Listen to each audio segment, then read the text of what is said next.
whistleblowers are fast-moving. Unlike other big rallies, Bit earlier at about 7 a.m. A group from the Coast Guard. Welcome to #PHVote 2013. Today on Rappler, the Philippines and Hong Kong finally resolved the 2010 Manila hostage crisis. Former Senator Panfilo Lacson says critics of the pork barrel scam also got kickbacks from Jaene Zaplan. And the lawyer of Jaene Zaplan denies his client asked to be a state witness in the pork barrel corruption case.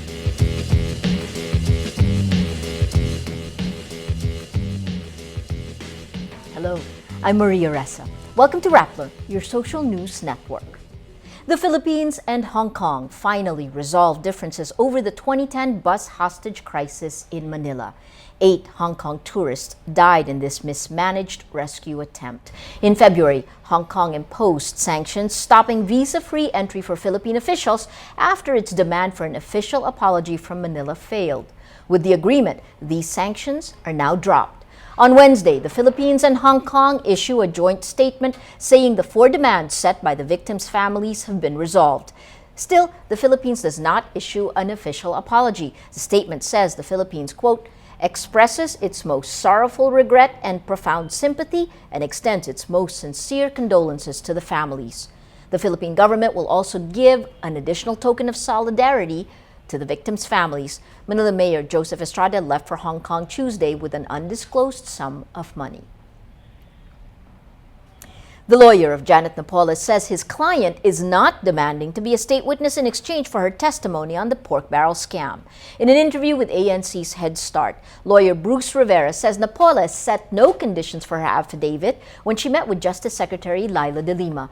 De Lima earlier said Napoles submitted her account and asked to be a state witness in the pork barrel scam case. Rivera denies this, saying it's false to assume that she wants to be state witness because the testimony was purely a proper testimony. There were really no conditions as to what she wants to happen. The ombudsman is set to file plunder charges against Napoles and 9 others for allegedly channeling public funds to fake NGOs. De Lima says the department will have to evaluate Napoles' affidavit first to determine if she can be a state witness, but whistleblowers are concerned. Raymond Mendoza, lawyer of whistleblower Ben-Hur Luis, says if Napoles becomes a witness in the case, she should, quote, not contradict what has already been laid down by the whistleblowers at the Senate hearings. If she does, Mendoza says it would be a battle for credibility. Not all senators are open to the possibility of Jaene Zaplan becoming a state witness. Senator Coco Pimentel earlier said Napoles was the guiltiest as the architect of the scam. Earlier, Senator Miriam Santiago urged the Senate Blue Ribbon Committee to summon Napoles and reopen the investigation. Senator Sonny Trillanes supports her call, saying only a Senate testimony will test Napoles' credibility. But Senator Sergio Osmeña says Blue Ribbon Committee Chair T.G. Gingona must make sure Napoles will say something substantial before even inviting her. Trillanes and Osmeña also say they're willing to look past Napoles' initial denials about her involvement in the scam to prosecute other corrupt officials. The Justice Department also says it would suspend judgment on her credibility. Secretary de Lima assures the public Napoles' testimony will be validated by other sources. She adds it would be an abdication of her duty as a truth seeker not to listen to Napoles. De Lima says truth-seeking will be the focus of the evaluation of the list of names Napoles implicated and the affidavit she submitted. Former Senator Panfilo Lacson says even the critics of the pork barrel scam got kickbacks from Jaene Zaplan. In a radio interview Wednesday, Lacson says Napoles' husband and children met with him in March before Justice Secretary de Lima met Napoles on Monday. Lacson says the family wanted to ask for help in getting President Benigno Aquino and the Ombudsman to grant Napoles immunity. The Napoleses reportedly gave Lacson a draft affidavit, a narration of the scam, documentary proof, and an audio recording of a revealing telephone conversation. Lacson says Napoles identified fewer than 19 senators, but the number was enough to, quote, reach a quorum. He also says Napoles mentioned more names not previously brought up, including those who staunchly criticized the scam. Lacson adds, It seems there's a lawmaker who earned more from the scam than Senators Bong Revilla, Jinggoy Estrada, and Juan Ponce Enrile, all who now face plunder charges. Retired military comptroller Jacinto Ligot asks the Sandigan Bayan to dismiss the forfeiture case filed against him and his family. He says a similar case was filed against them in 2005. The new case, filed in June 2013, seeks the return of 55.6 million pesos of alleged ill-gotten wealth by the Ligots. Ligot, his wife and children are accused of amassing 700 million pesos from the coffers of the military. Ligot retired as comptroller of the armed forces in 2004.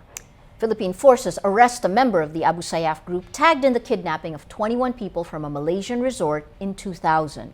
Colonel Andrelino Colina of the Army's Task Force Zamboanga says Nabil Talahi Ijiran was arrested in Zamboanga City. Ijiran is believed to have been part of the Abu Sayyaf's raid on Malaysia's Sipadan Island, where 21 people, mostly Westerners, were kidnapped.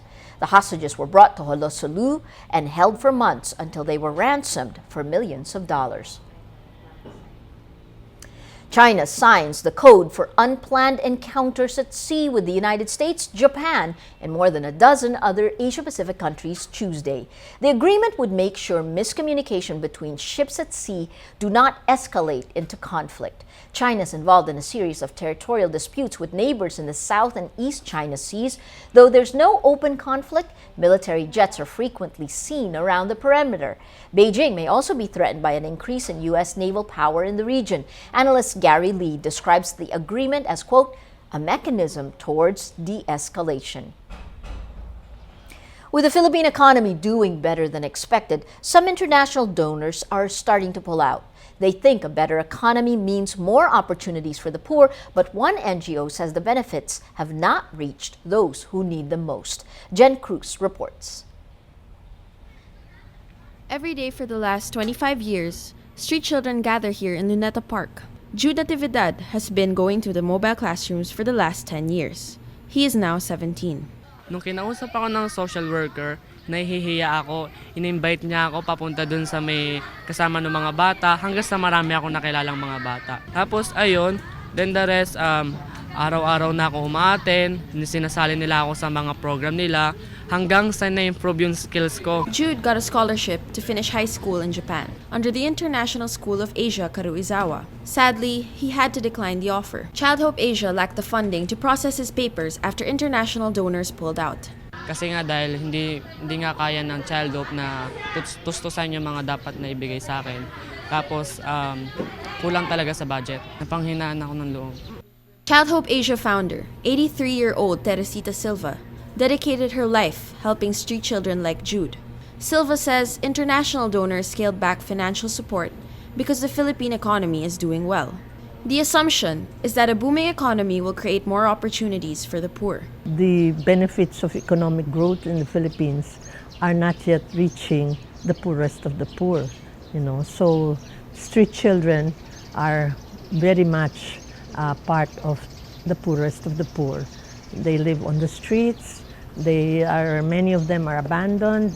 Every day, Child Hope Asia teaches lessons on sanitation, reproductive health, and their rights as a child.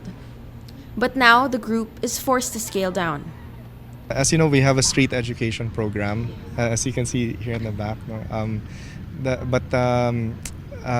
We used to take care of 1,200 street kids because we've had to reduce our street educators. So we have to pay them a salary for them to be sustainable. We've had to reduce it down, so now we're down to about 600. We're down to half that number.